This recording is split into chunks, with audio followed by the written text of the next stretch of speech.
Jedini način da dođe do političke promene u Srbiji je da se stvore nove političke snage. Nove političke snage mogu nastati od novih ljudi koji nose novi moral.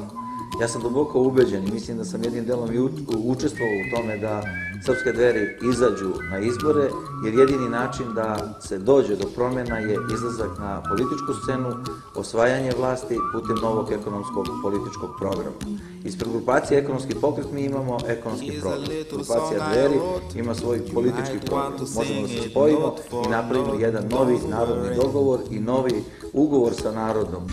Evo recimo, ti si bio predviđen da budeš ili ministar financija, privrede, znači sve se vrtelo oko tebe dok nisu uzeli vlast.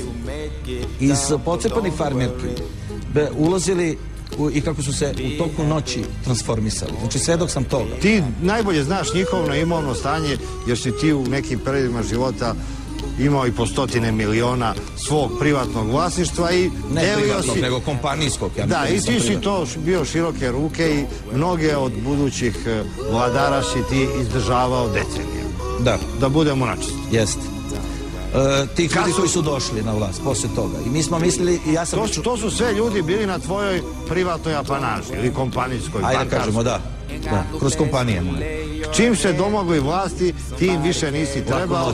Oni su počeli da krckaju celu državu Srbiju. Dobro, to je davna istorija, ali ti si mogao da budeš istorijska ličnost posle promjena 5. oktobra, bio si ekonomski savjetnik Zorana Đinđića, međutim, uoči samog preuzimanja vlasti, neko te je odatle sklonio.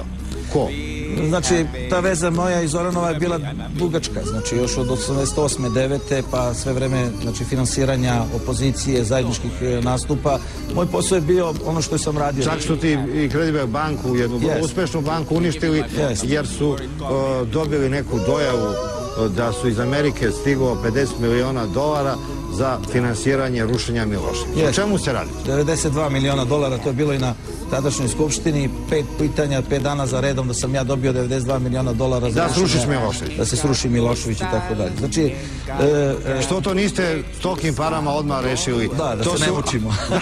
Da ne uđemo u ovu tragediju. Pa, znači, postoje Borislav Pekić... Ti nisi mogao za $100 miliona srušiti Miloševića. Pa čekaj, ti nisi sposoban. Ne, prvo nismo... A čekaj, kako? Nismo dosta... Ako je Miloševića skupština rekla da si ti imao $100 miliona da ga srušiš... Ja sam se nadao stvarno da ćemo mi već 9. marta srušiti, 1991. godine da ćemo srušiti Miloševića, međutim sve je usledilo tek 2000. godine. Be happy. Don't worry, be happy.